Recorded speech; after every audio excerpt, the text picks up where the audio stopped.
In traditional cultures where rites of passage were the rule, the elders sat in council with the young people who had just been through the initiatory process.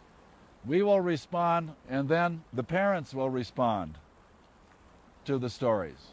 There's no way, even if we gave you several hours, that you'd be able to tell your whole story. A lot of it is still brewing in you. It's not even conscious yet. And the story will continue to unfold in this next year. I thought I was going out because of the fear of death, and I thought maybe I was going to find some way to deal with it. And I pictured my shadow, or I saw my shadow, and then I was just controlling that shadow. It's always there, but I'm just moving it, you know. At a certain time of day, it'll start coming up on me, you know.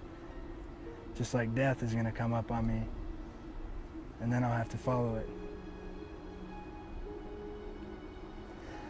I have to live my life knowing that the shadow's going to be there. Nothing wrong with it, just a part of me.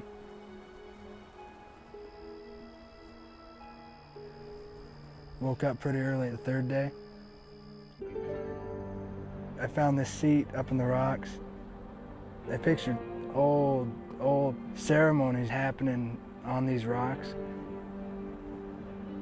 I made a circle of the people in my life.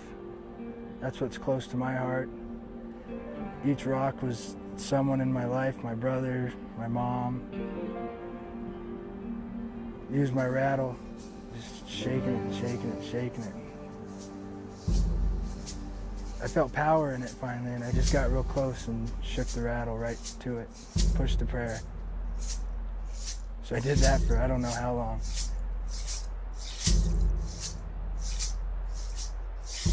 Finally stopped and I was clear. It was silent for me, not just sound-wise, but mentally. It was real silent in there. It's all in the story. Interestingly enough, you didn't go up on the ridge. You, who is, of all the people in the group, probably the most athletic. I expected you'd hike to the top of the mountain. The warrior, in my book, is not the one out there climbing the highest mountains. The warrior, in my way of seeing it, is the one who is climbing the highest mountains of his heart. Some time ago, you got a knife stuck into your head. Here's a Stone Age knife.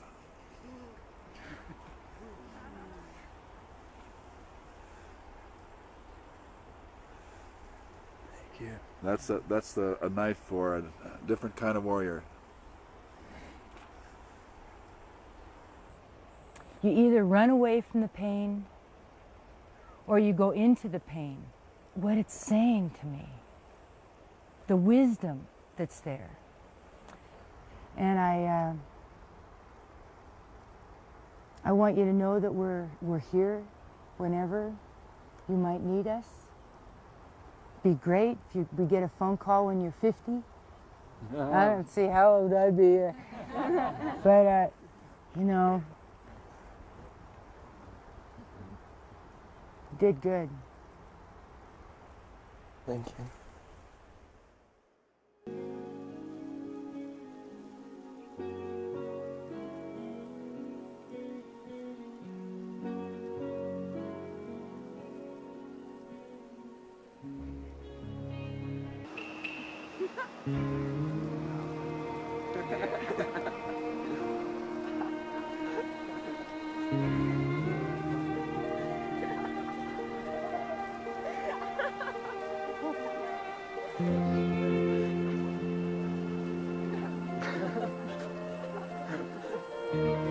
I walked out with confidence, and for some reason I felt like I wasn't ready to be out there. And so I got my stuff back together and walked back to base camp, and the next day I went out again, feeling even more confident than the first time. And I got back to my spot and I sat there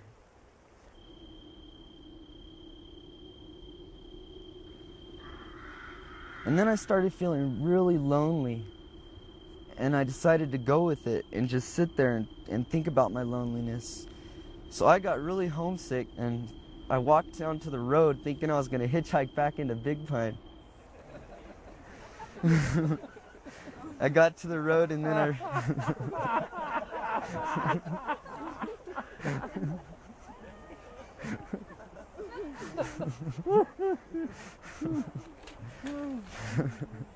then I remembered only one car per 300 hours goes by on that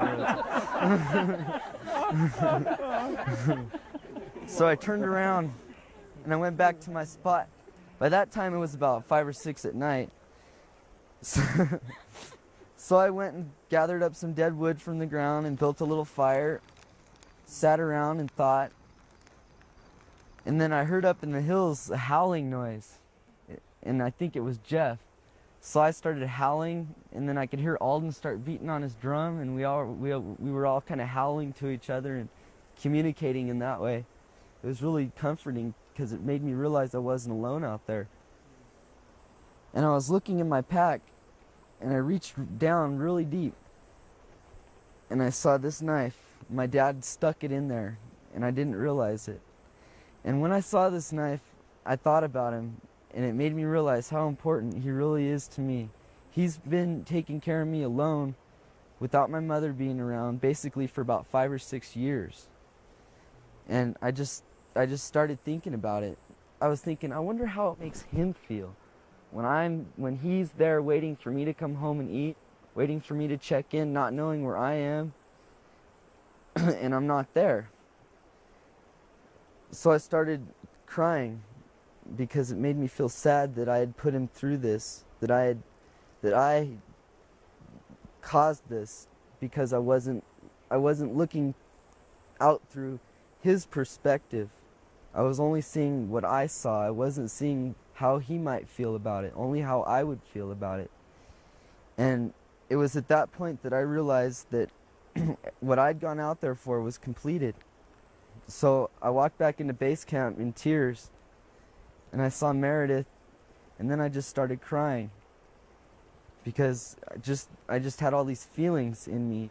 You know, the realization of what I found out was it was a shock to me. And she gave me a hug and made me feel a whole lot better. And I felt so good about myself. It was amazing. Life is not easy, and you've run up against some hard stuff. I know that within you there is a great longing. You were reaching down trying to find out what it was.